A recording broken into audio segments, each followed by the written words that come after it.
All right, Lions fans, it may not been fun to look at, but our boys get the job done. 52-6 over the Jacksonville Jaguars. Let's talk about it.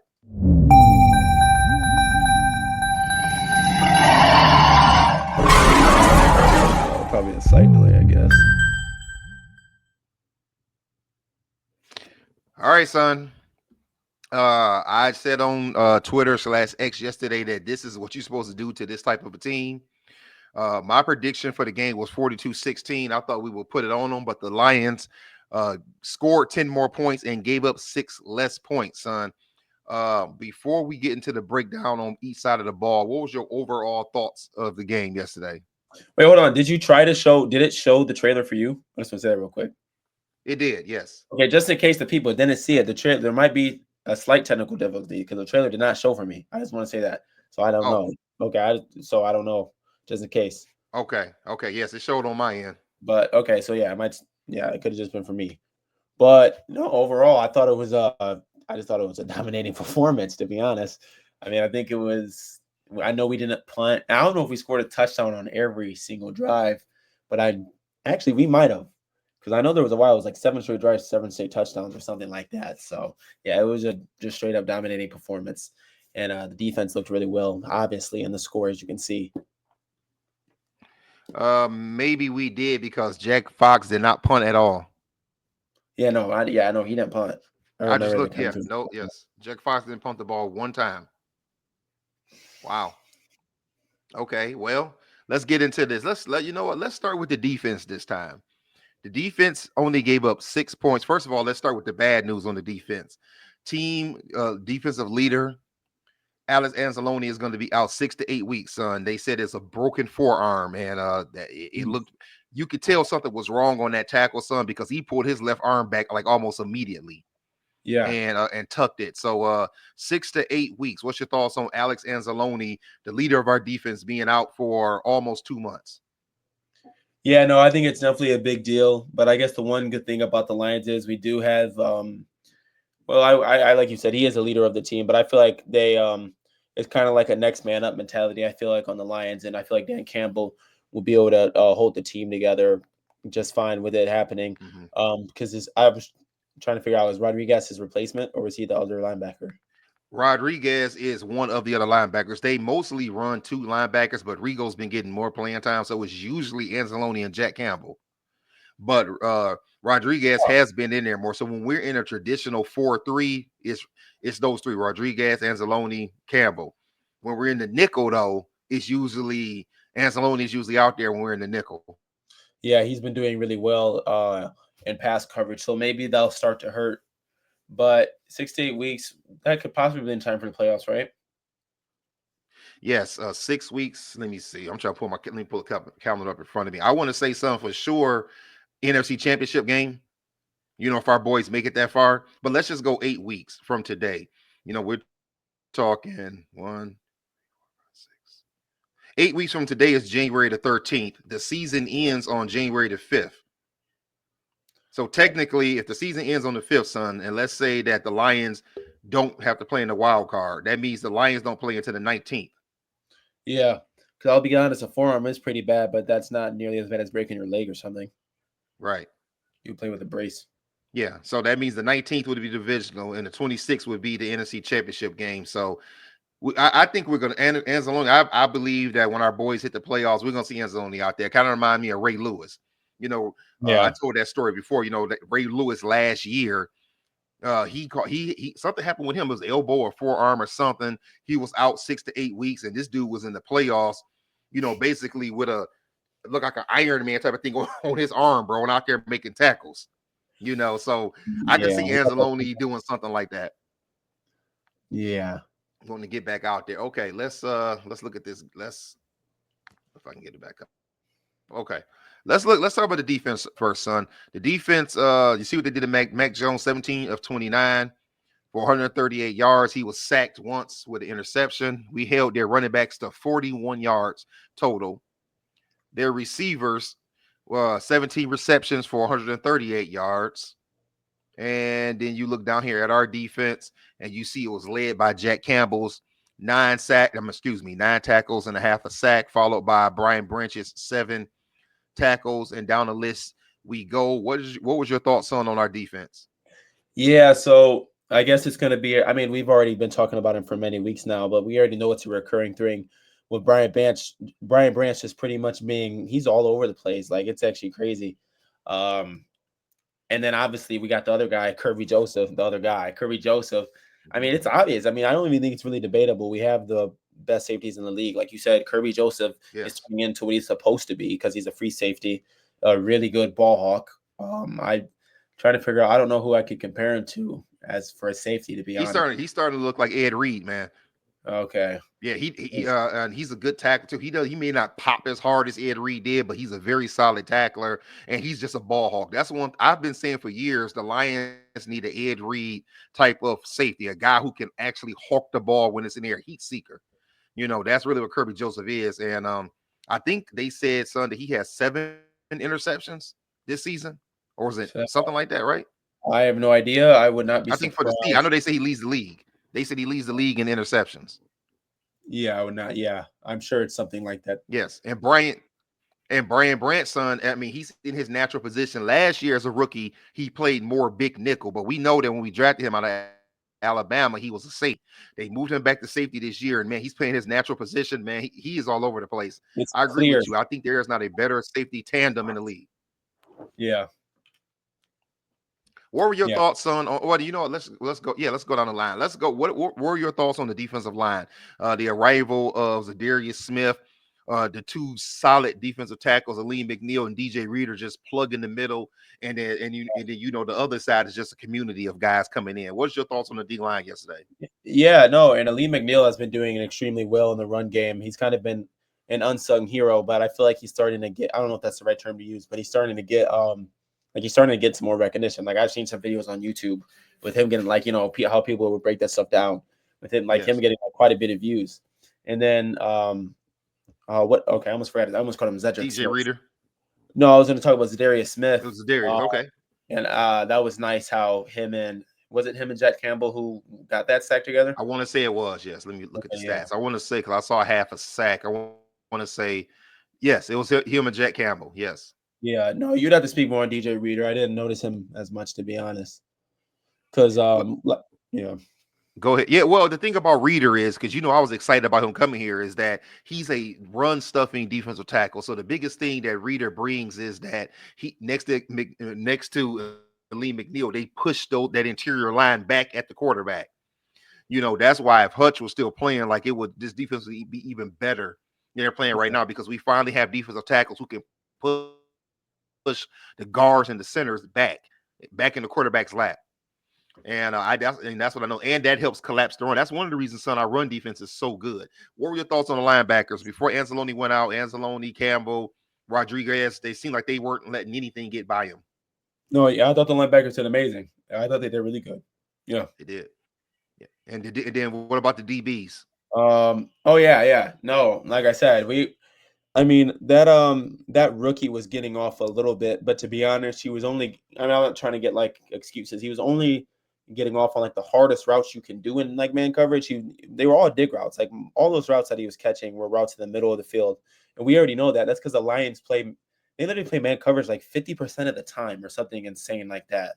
And it works because, I think he's playing man. We already know why he's doing it. Like Tom Brady broke down.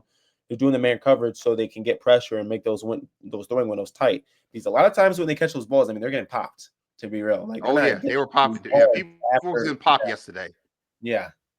So I thought Carlton Davis has my respect, and Terry Arnold just has to keep working. He's just a rookie, though. He's a really long rookie. I guess he's just a little handsy, I guess. Maybe he just has to work on his footwork, but I guess he's 6'2", so I don't know. Yeah, he has to work. I know a lot of people say be easy on him. He's just a rookie, but man, this is a Super Bowl contending team. We need him to get ready now. Yeah, because the playoffs are coming. We need him to be ready. Yeah. Well, let's talk about the offense. 52 points, 49 of them from the offense, 3 from my guy Jake Bates. Let's talk about JG, son. Last week, 5 interceptions. This week, 4 touchdowns, 0 interceptions, 412 yards. I didn't realize that until just now. Yeah, both were career highs or season highs, which I could have sworn that he threw for more, but it was fine. Yeah, he was on point. He was sharp yesterday. I Yeah. think they had a lot to go ahead. Go ahead. Oh no, I'm sorry.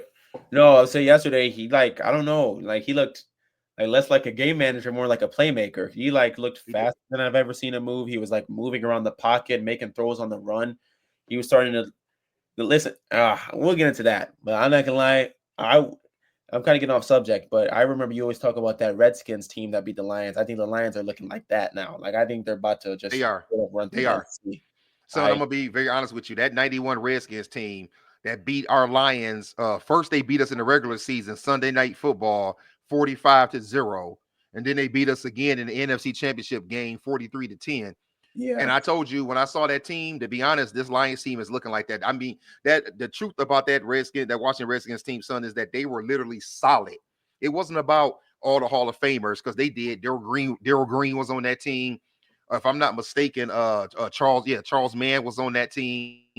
Art Monk, receiver, was on that team. I mean, they had some Hall of Fame, but I'm talking about they were solid. The quarterback was solid. The running backs were solid. The receivers were very good. The tight ends was good. The offensive line was great, not good, but like our line right now, same type of offensive line. They call them the Hogs.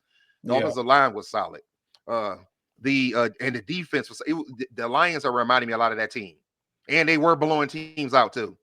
Like yeah bad it's teams. I'm gonna be honest, son. Like they had no mercy on bad teams. Yeah, I agree. I mean, I think basically if Jared Goff if he plays like this, we're not going to be stopped. I don't think any team in the NFC. I think they're going to be like the Cavs back in 2016. Like I don't think any team in the NFC is going to stop them for real, to be honest.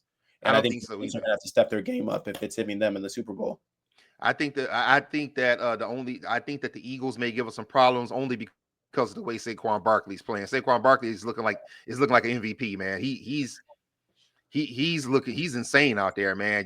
That troubles me a little bit. But I still believe that we have the defensive coordinator and defense to slow him down.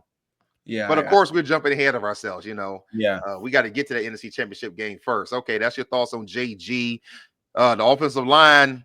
I mean, obviously they did their thing, son, because Jared Goff was sacked 0 times, 0 interceptions. He was barely pressured, and our running backs had 196 yards with 3 touchdowns. What's your thoughts on the running game? yeah. No, I thought the running game was very good. Sorry, I was trying to find out how much time Jared Goff had in the pocket. I feel like they do have that stat, but I can't find it. That'd be really cool to know. Okay, but yeah, no, I thought the running game was really good, but I mean, it's always good. So you can see David Montgomery, 15 for 75, average 5 yards a carry. And yeah, I mean, yeah, I don't even know what to say. Yeah, Yeah, I mean, it was just a really was just like a good, consistent runs from them. We didn't have like any insanely explosive plays, at least running wise. right. I would agree. Okay. And then let's move on to the receivers to wrap up the offense. We see Amon St. Brown, 11, 161, 2 touchdowns. Jameson Williams, 4 for 124 and a touchdown. Half of that was on one play. Gibbs had a reception for 54 yards. And then after that, as you see on the screen, son, Jared Goff spread the ball around. What was your thoughts on the receivers? Yeah, I thought the receivers did really good. I didn't even know Amon St. Brown had that many yards, but I knew he had a lot. But at this point, it's really not a surprise for him. I feel like defenses really try their. It's clear that defenses must be trying their hardest to slow him down, but it's just not. It works sometimes, I guess, if you go like 70 yards slowing him down, but you still can't hold him back from popping him off or from popping off. Right. I thought JMO looked really good. Um, yeah, and I thought Tim Patrick had some nice catches as well, too. So Yes.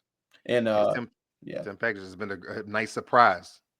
But I wanted to ask you, so do you think Jamison Williams has the power to be as good as Randy Moss, or yeah, does he not that kind of player to you? You know, I I do want to say yes. The only thing is that Randy Moss was legit 6'4". Okay, And as crazy as this, I mean, well, JMO is on that level, but it's something about a guy that tall on a fly route yeah, yeah, that's that, true. like, when JMO is on a fly route, it almost looks like they can uh like jump up and with him. But when Randy Moss was on the fly, son, when you put the ball, when he went up, he was up. And I mean, Okay, like it was. I mean, honestly, I'm gonna keep it real with you, son. You couldn't cover him. Like if he jumped in the air, and his vertical was crazy. So if he got on the fly route and jumped, it was a wrap, man. I mean, son, okay, that's yeah, where the term getting Moss came from. I mean, it was a wrap, bro. Once he went up in the air, he was up. So, that's the only difference. JMO is about 3.5 inches shorter than that, but he does Yeah. have the speed. The biggest issue is that Goff doesn't have the arm, because Yeah. I watched him in that Texans game literally throw a Hail Mary like 54 yards. There was guys throwing the ball to Randy Moss who could throw the ball legit 65, 70 yards. Yeah, that's what J-Mo needs. He just needs to track star it out, and then he literally couldn't be covered. Yeah. Really, what Goff needs to do when J-Mo is going to go deep like that is he needs to throw the ball a little earlier. It's like he waits till J-Mo gets deep, then he throws the ball. Like he needs to, when J-Mo is in stride, he needs to just throw it 30 yards down the field and let J-Mo just get under it. But for what it's worth, we'll see what Jameson Williams can do. Right now, to be honest, the Lions are using him as a weapon, and I like that. It's not, the offense isn't really centered around him like Justin Jefferson or some of these guys. He's a weapon. Like this week it was Amon-Ra St. Brown. Next week could be the JMO game. You never know. It could be his 7 reception, 130-yard game next week. Yeah, I'm trying to see him like 300 one time eventually. Yeah, it would be nice to see that, but I think that once he becomes a more complete receiver, you're going to see things like that. You're going to see him be able to have games like that, because I'm going to be honest, man, his speed is, I've been a Lions fan, son, for a very long time, and we have never had a player with this type of speed. Matter of fact, we never had a team with this type of speed, because Jahmyr Gibbs is fast as well, too. We forget that. He also has 4.3 speed. Yeah. But as far as receivers go, no, we never had a receiver that could take the top off the defense like this. That's what makes him so amazing. Not to mention, man, we put up 52 points and Sam Laporta didn't even play. I didn't even realize that. That's the problem. See what I'm saying? Right. That's how good this Lions team is, son. Like, guys don't even care. Like, there's been games Jameson Williams had one reception for like 9 or 13 yards, and we didn't even notice he was out there or not. Didn't even notice it. Yeah. Because they can score on all kind of ways. So let's wrap this up, son. And I want to wrap it up with a question for you. I was talking to one of my coworkers, and I know this is probably not going to happen, but this is what his wish is. He said that he really wished that Ben Johnson and Aaron Glenn just don't go anywhere. That after this season, the Lions give both of them a blank check and say, listen, we know you can go be a head coach. It may or may not work out, but we do love you here. Here's a blank check. We want you to be the defensive coordinator for the next 3 or 4 years. And then the Lions can slowly keep extending guys. And, we was talking about keeping the team together. On the offense, you already know the guys we've signed. Some of them, loud, big signings. Some of them quiet signings like David Montgomery. But we know Gibbs is coming up in definitely 2 years at the most, maybe even next year. We got Gibbs. We still have Laporta and then J-Mo, and then on the defense, Hutchinson is going to be coming up. So that's 4 guys. Jack Campbell is going to be coming up, and then those 2 safeties. Yeah. That's 7 guys I just named, man. So what do you think, son? Are the Lions going to be able to keep this thing together and keep it rolling, or do you see us in the next 2 or 3 years losing guys in like 26, 27? See us losing guys. What do you think? Player wise, I think we can keep it together. I think it's possible to keep it together player wise. Maybe we could lose some. I can't really see us losing guys. Like, I don't think we would lose JMO or Jahmyr Gibbs, but 26, 27, I don't know what happened. I guess we'll still have Goff by then. But if you mean coaches wise, by 26 and 27, they might be gone. But if we could keep them for a couple more years, like even just 2 years, I guess that'd be nice. Yeah. It's kind of like our college coaches tell us. I mean, the game for a coach lasts a lot longer than a player. Like, I mean, it's there. Like, as long as they keep balling, dude, you'll be fine. Like, it doesn't matter. Like, they're like really young, so 4 years you can still get a coaching job. Like, right. Exactly. I don't know. I don't know, but I know everybody, most guys want to be head coaches. Now, there are assistant coaches coordinators who say, I don't want nothing to do with that. You know what I'm saying? I have no interest in being a head coach. This is what I want to do. And I don't know if that's Ben Johnson's plan.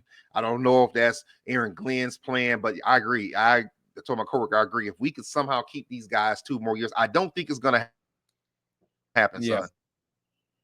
But if we could somehow keep these guys 2 more years, The Lions could be, going to run like the Patriots and the Chiefs, Patriots of the past.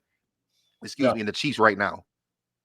And I think as Lions fans, that's what we want to see, because the Lions are so good right now, son, that I'm already loathing the day that everything falls apart and they go back to being 5-12. Yeah, I mean, yeah, because I've been through those years, son. I've been through a lot of those type of years. yeah, I've been through those 1-15 years in the 0-16 season, and it's like, man, the team is finally so good. It's hard to believe that one day, like the Patriots are right now, son. It's hard to believe that one day the Lions are going to go back to being a 3-4, 3-6 win team. Yeah, well, yeah, that's true. That's true. Well, at least we're young. It can be possible. We can hold it together. At least if we could, we hold it there like 5 years. Yeah, I know. That would be a good run. A good 5 years. Go to a couple Super Bowls, win one or two or whatever, and that'll be nice. But right now, our boys are rolling. And next up, we have the Colts. Did we forget anything, son? No, I don't think so. All right, people. That's gonna do it. We're about to at the 21-minute mark. If you haven't already, like, comment, subscribe over on YouTube. You see it scrolling at the bottom of the screen, our Twitter/X page. Give us a follow over there if you haven't already. And there is our TikTok on the screen. If you haven't already, give us a follow over there as well. All right, Lions fans, we will talk to you guys right before Thanksgiving, but right after the Colts game next Sunday. Until next time, peace. Peace.